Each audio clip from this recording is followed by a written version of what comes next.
Tempo FM. Tempo FM. La future radio. D'abord, merci d'avoir pris un peu de votre temps pour assister à cette inauguration qui est un moment important dans la vie de notre entreprise. Mais avant une petite histoire sur l'entreprise Madol, une entreprise de famille, je remercie tous les membres de la famille, ma mère, mes soeurs, pour la confiance qu'elle me témoigne au quotidien. En 1924, mon arrière-grand-père ouvrier à l'usine à gaz à Coupe-Sang, avec mon grand-père ouvrier électricien à Béziers, créé l'entreprise Madol, installée pour le Marfellerie Mistral. Elle était spécialisée dans le rebobinage de moteurs, l'électricité et le changement de pression. En 1939, l'entreprise se déplaça au jardin de la Révolution.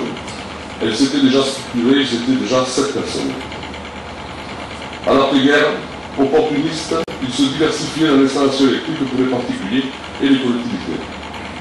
En 1950, mon grand-père, maire de Narbonne à cette époque-là, acquis à Maître Béné un terrain et construit le premier magasin et sa maison au 52 boulevard Général de Gaulle, à proximité de la sous-préfecture. En 1960, il déménageait au 16 boulevard Gambetta et créait le magasin d'électroménager Téléifi sur 250 mètres carrés que vous connaissez tous. Mon père, ingénieur d'école supérieure de Marseille, rejoignait l'entreprise et créait en 1962 la Société Narbonnaise d'électrification, la SNE, entreprise spécialisée dans la construction de réseaux, de transport d'électricité et d'installation de systèmes d'éclairage public. Il donnait une nouvelle dimension au groupe et positionnait dans les acteurs majeurs de la construction cette entreprise.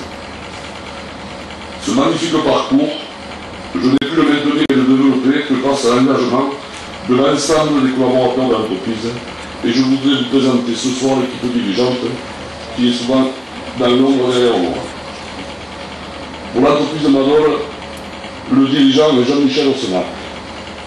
Assisté pour la partie étude Gilles Janssen et pour la partie réalisation de Pierre Souris, Mohamed Benamar, Jean-Philippe Huc et Francis Garcia. Tous formés à l'entreprise. Ils animent ensemble une quarantaine de techniciens.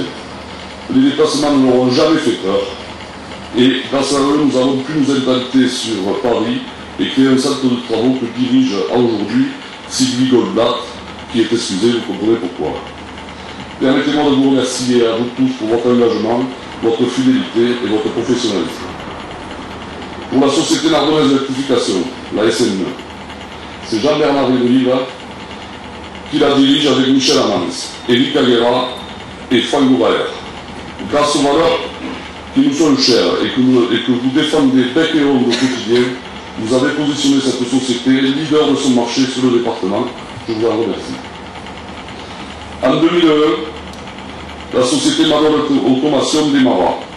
Une activité très technique de notre métier. La régulation et les automatismes industriels.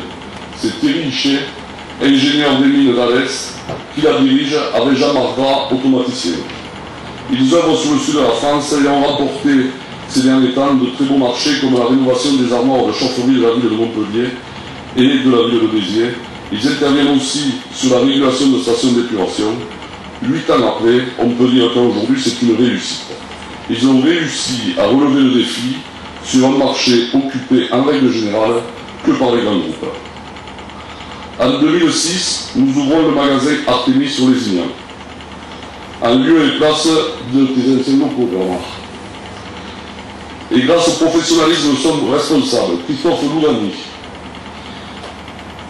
le magasin s'est vite imposé dans le paysage pour en devenir un des leaders de la place, à notre grande surprise. L'année 2009 verra la création de la société Madol Énergie, spécialisée dans la conception et réalisation de centrales de production d'énergie photovoltaïque pour professionnels, comme pour particuliers. Une activité en plein développement, tout le monde en parle actuellement, et qui fait appel surtout à toutes les compétences du groupe. Pour féminiser nos équipes, nous avons fait appel à Sylvie Escapès, diplômée de l'école Boulle, qui dirige le showroom.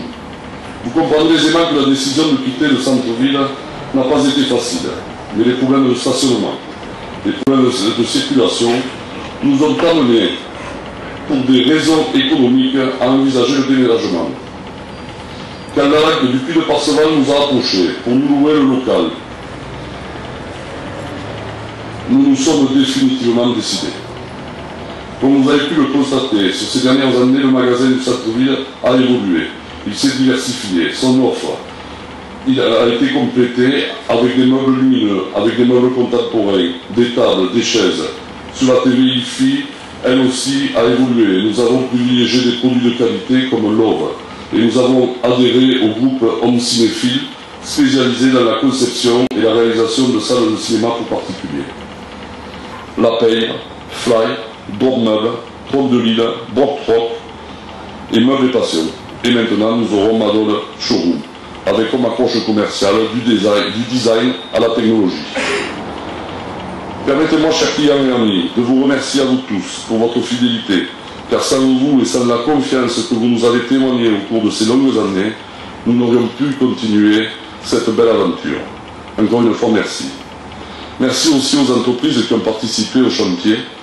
Je les citerai: l'entreprise Mirada pour le carrelage, l'entreprise Munos pour la peinture, l'entreprise Fernandez pour la partie placo, l'entreprise Coursière pour la partie serrurerie, l'entreprise Barsalou pour la menuiserie à lu, l'entreprise JD2M pour la détection d'incendie, et vous comprendrez pourquoi, et bien sûr l'entreprise Marol pour l'électricité.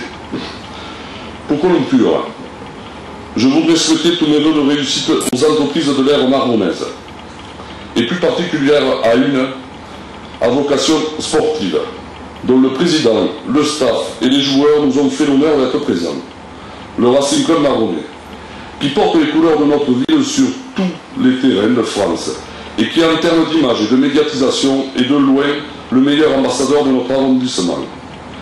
Tempo FM. Tempo FM. La future radio.